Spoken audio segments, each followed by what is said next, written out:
क्या आपको लगता है कि आप अकेले हैं? सोचिए मत, अभी इसी पल आपके पीछे एक फरिश्ता खड़ा है। हां, सच में। लेकिन क्या होगा अगर वही फरिश्ता कल आपको छोड़कर चला जाए? क्या होगा अगर पवित्र आत्मा, वो दिव्य शक्ति आपसे कह दे, बस अब बहुत हो गया? बाइबल कहती है 7 पाप, 7 जहरीली जंजीरें जो आपके स्वर्गीय गार्ड को छीन लेती हैं। और आज मैं आपको वो रहस्य बताने जा रहा हूं जिसे जानने के बाद आपकी जिंदगी कभी पहले जैसी नहीं रहेगी। आज हम बात करेंगे बाइबल के उस गहरे रहस्य के बारे में जिसे जानना हर इंसान के लिए जरूरी है। वो 7 पाप, 7 ऐसे काम जो आपके स्वर्गीय गार्ड, आपके फरिश्तों को छीन लेते हैं, जिनके कारण पवित्र आत्मा इंसान को छोड़ देती है।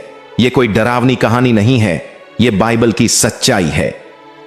निर्गमन 33 अध्याय 3 वचन में लिखा है कि परमेश्वर ने कहा, मैं तुम्हारे बीच नहीं चलूंगा, कहीं ऐसा ना हो कि मैं तुम्हें रास्ते में भस्म कर दूं। यानी पाप परमेश्वर की मौजूदगी को हमसे दूर कर देते हैं।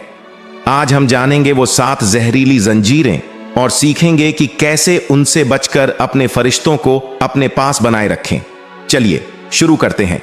हां, अब समय आ गया है उन 7 जहरीली जंजीरों को जानने का, उन 7 पापों को पहचानने का जो आपके स्वर्गीय गार्ड, आपके फरिश्तों को आपसे दूर कर देते हैं।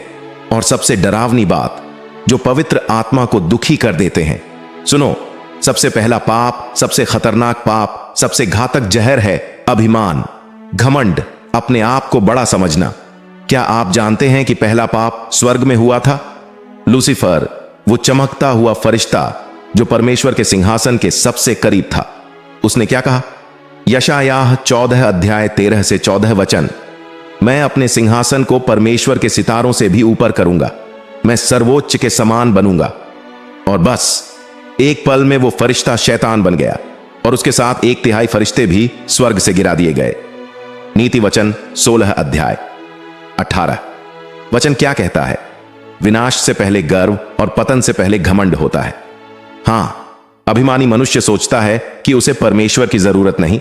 वह कहता है, मैं कर सकता हूं, मुझे किसी की सलाह नहीं चाहिए, मैं अपने बल पर जीत लूंगा।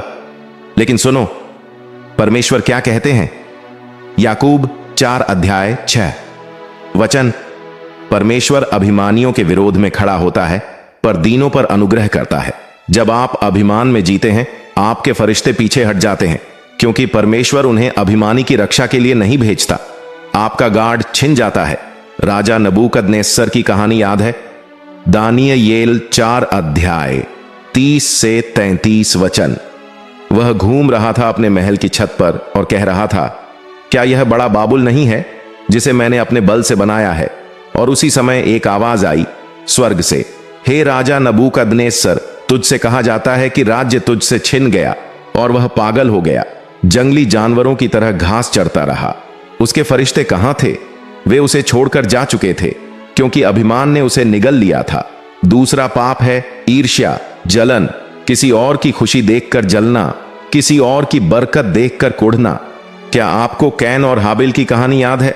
उत्पत्ति 4 अध्याय 1 से 8 वचन। हाबिल का बलिदान स्वीकार हुआ, कैन का नहीं। और कैन के मन में क्या आया? ईर्ष्या, इतनी भयानक ईर्ष्या कि उसने अपने भाई को मार डाला। और फिर क्या हुआ? परमेश्वर ने कैन से कहा, तू पृथ्वी पर भगोड़ा और बदनसीब होगा। उसके फरिश्ते उसे छोड़कर चले गए। नीति वचन 14 अध्याय 30 वचन कहता है, शांत हृदय शरीर के लिए जीवन है, पर ईर्ष्या हड्डियों के लिए सड़न है। और गलातियों 5 अध्याय 19 से 21 वचन में ईर्ष्या को शरीर के कामों में गिना गया है और लिखा है कि जो ऐसे काम करते हैं वे परमेश्वर के राज्य के वारिस न होंगे। यूसुफ की कहानी याद है? उत्पत्ति 37 अध्याय। उसके भाइयों को उससे ईर्ष्या हुई क्योंकि उनके पिता याकूब उसे अधिक प्रेम करते थे, और उस ईर्ष्या ने उन्हें क्या करने पर मजबूर किया? उन्होंने अपने भाई को गुलाम बेच दिया। और फिर कितने साल दुख में रहे? 20 साल से अधिक। ईर्ष्या ने उनके परिवार को तोड़ दिया।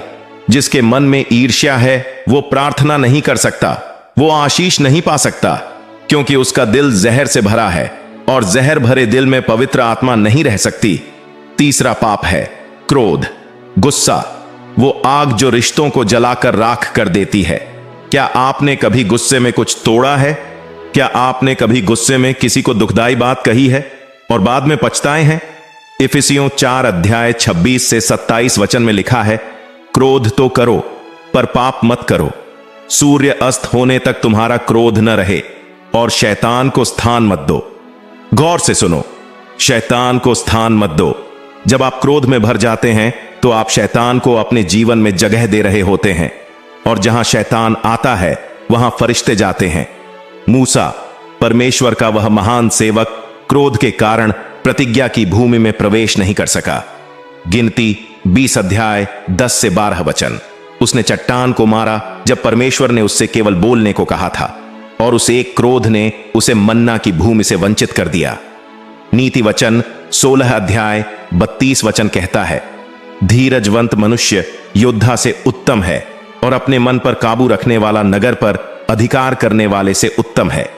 शिमोन और लेवी को देखो, उत्पत्ति 34 अध्याय। उनके क्रोध ने एक पूरे नगर का नरसंहार करवा दिया, और उनके पिता याकूब ने मरते समय क्या कहा?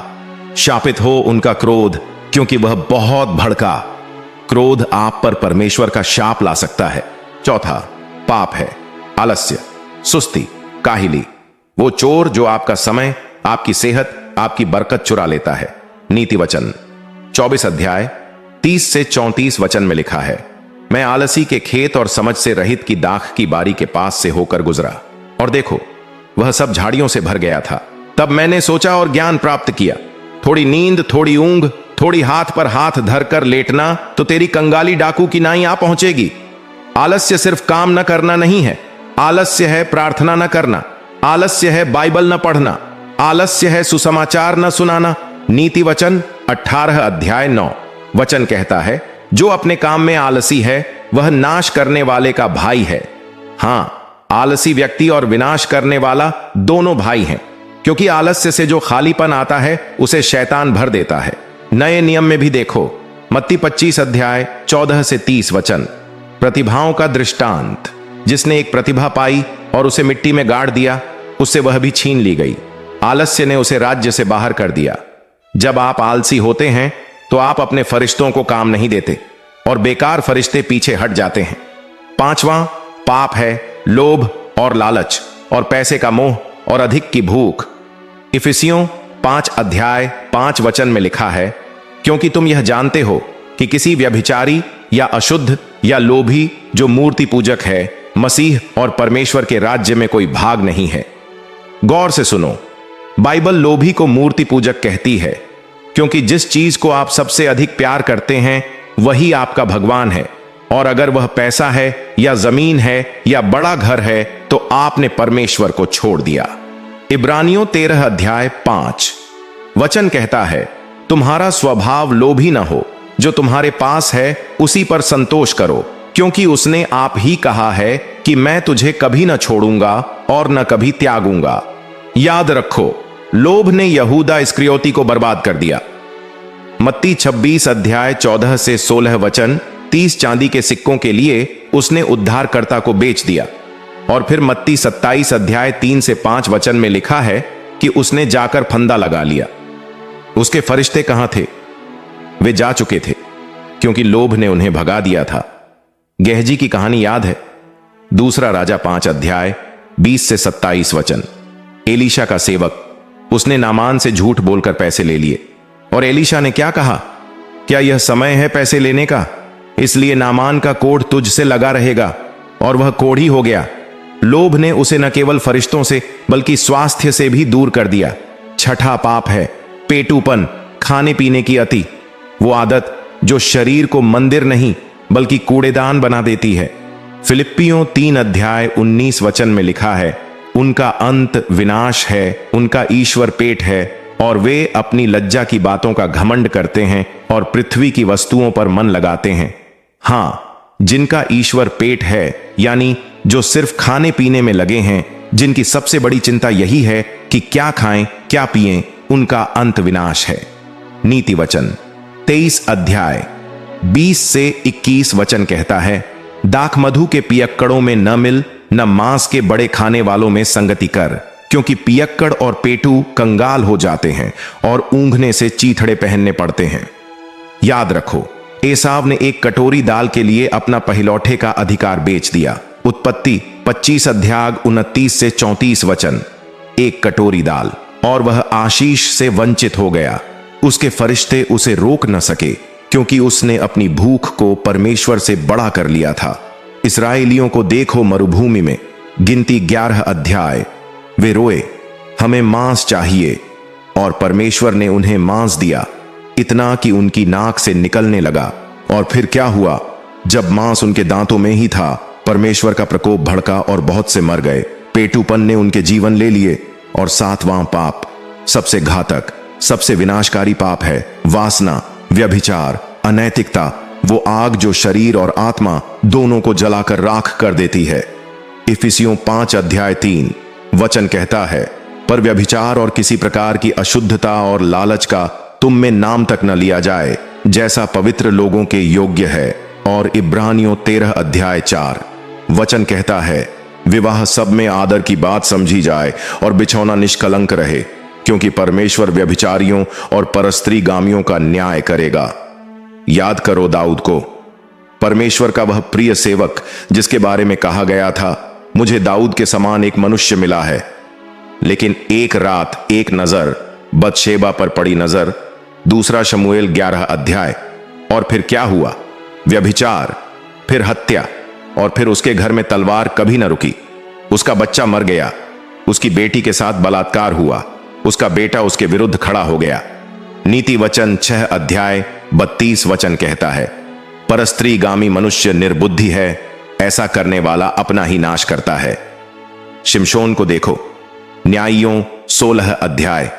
वह परमेश्वर का चुना हुआ नाजीर था।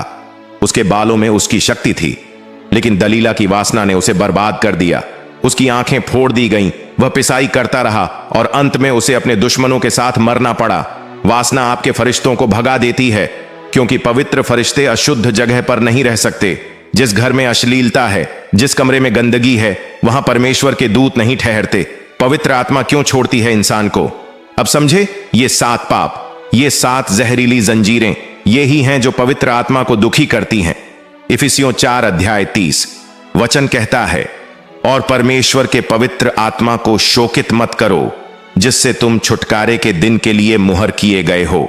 हाँ, आप पवित्र आत्मा को शोकित कर सकते हैं, आप उसे दुखी कर सकते हैं, और जब वह दुखी होती है तो वह धीरे धीरे पीछे हटती है। पहला थिस्सलुनीकियों 5 अध्याय 19 वचन कहता है, आत्मा को बुझाओ मत, यानी आप पवित्र आत्मा की आग को बुझा सकते हैं। जैसे पानी आग को बुझा देता है, वैसे ही पाप आत्मा की आग को बुझा देता है। शाऊल राजा को देखो, पहला शमूएल 16 अध्याय 14 वचन, यहोवा का आत्मा शाऊल के पास से जाता रहा और एक बुरा आत्मा उसे व्याकुल करने लगा। क्यों? क्योंकि शाऊल ने लगातार अवज्ञा की, लगातार पाप किए, और अंत में पवित्र आत्मा ने उसे छोड़ दिया। और सबसे डरावनी बात, सबसे भयानक बात, वह है पवित्र आत्मा की निंदा। मत्ती 12 अध्याय 31 से 32 वचन में यीशु कहते हैं, इसलिए मैं तुमसे कहता हूं, मनुष्यों का हर एक पाप और निंदा क्षमा की जाएगी, परंतु आत्मा की निंदा क्षमा न की जाएगी। और जो कोई मनुष्य के पुत्र के विरोध में कुछ कहे, वह क्षमा किया जाएगा, पर जो कोई पवित्र आत्मा के विरोध में कहे, वह न तो इस युग में क्षमा किया जाएगा और न आने वाले युग में। यह क्या है? यह वह अवस्था है जब इंसान इतना कठोर हो जाता है, इतना संवेदनहीन हो जाता है कि वह पवित्र आत्मा के काम को शैतान का काम कहने लगता है। वह प्रकाश को अंधकार कहने लगता है, वह सत्य को झूठ कहने लगता है। और जब इंसान इस अवस्था में पहुंच जाता है तो पश्चाताप की कोई गुंजाइश नहीं रहती, क्योंकि वह पश्चाताप कर ही नहीं सकता। उसका अंतःकरण जलकर कोयला हो गया है। क्या करें? वापसी का रास्ता। लेकिन रुको, अभी आशा है, अभी समय है। पहला यूहन्ना 1 अध्याय 9 वचन कहता है, यदि हम अपने पापों को मान लें तो वह हमारे पापों को क्षमा करने और सब अधर्म से हमें शुद्ध करने में विश्वास योग्य और धर्मी है। हां, अगर आप आज इन 7 पापों को पहचानते हैं, अगर आपका दिल कांप रहा है, अगर आप महसूस कर रहे हैं कि आपके फरिश्ते दूर जा रहे हैं, तो अभी पश्चाताप करो। प्रेरितों के काम 3 अध्याय 19 वचन कहता है, इसलिए पश्चाताप करो और लौट आओ ताकि तुम्हारे पाप मिटाए जाए। पश्चाताप का मतलब है मुड़ना, अपने रास्ते से मुड़कर परमेश्वर के रास्ते पर चलना, अपने पापों को छोड़ना, उनसे घृणा करना और यीशु के पास दौड़ना। भजन संहिता 51 अध्याय 10 से 12 वचन, दाऊद का पश्चाताप का गीत। हे परमेश्वर, मुझ में शुद्ध हृदय उत्पन्न कर और मेरे भीतर स्थिर आत्मा नई कर। मुझे अपने सामने से न निकाल और अपने पवित्र आत्मा को मुझसे अलग न कर। अपने उद्धार का हर्ष मुझे फिर से दे और मुझे तैयार रहने की आत्मा देकर मुझे स्थिर रख। जब आप पश्चाताप करते हैं तो क्या होता है? आपके फरिश्ते वापस आते हैं, पवित्र आत्मा फिर से आप में भर जाती है, स्वर्गीय गार्ड फिर से तैनात हो जाता है। भजन संहिता 33 अध्याय 18 वचन कहता है, देखो यहोवा की दृष्टि उसके डरवैयों पर और उन पर जो उसकी करुणा की आशा रखते हैं बनी रहती है। और भजन संहिता 34 अध्याय 7 वचन, यहोवा का दूत उनके चारों ओर डेरा डालता है जो उसका भय मानते हैं और उन्हें छुड़ाता है। आज रात सोने से पहले अपने आप से पूछो, क्या मेरे जीवन में ये 7 पाप हैं? क्या अभिमान ने मुझे जकड़ रखा है? क्या ईर्ष्या मेरी हड्डियों को सड़ा रही है? क्या क्रोध मेरे रिश्तों को जला रहा है?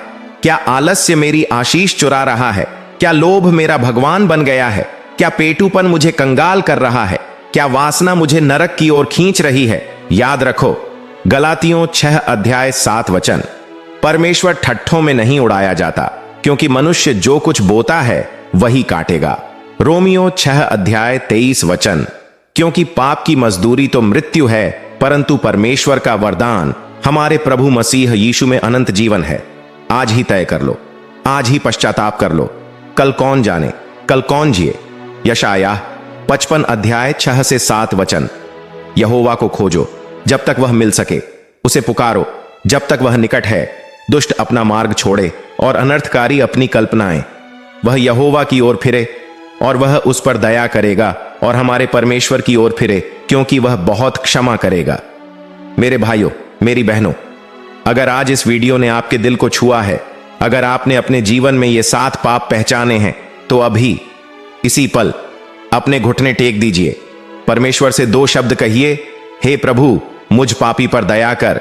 भजन संहिता 51:10 की तरह प्रार्थना कीजिए, हे परमेश्वर मुझ में शुद्ध हृदय उत्पन्न कर। और हां, इस वीडियो को हर उस इंसान तक पहुंचाइए जिसे इसकी जरूरत है। लाइक कीजिए, शेयर कीजिए, सब्सक्राइब कीजिए और कमेंट में लिखिए, मैंने पश्चाताप किया, ताकि पूरी दुनिया जाने कि आपने अपने फरिश्तों को वापस बुला लिया।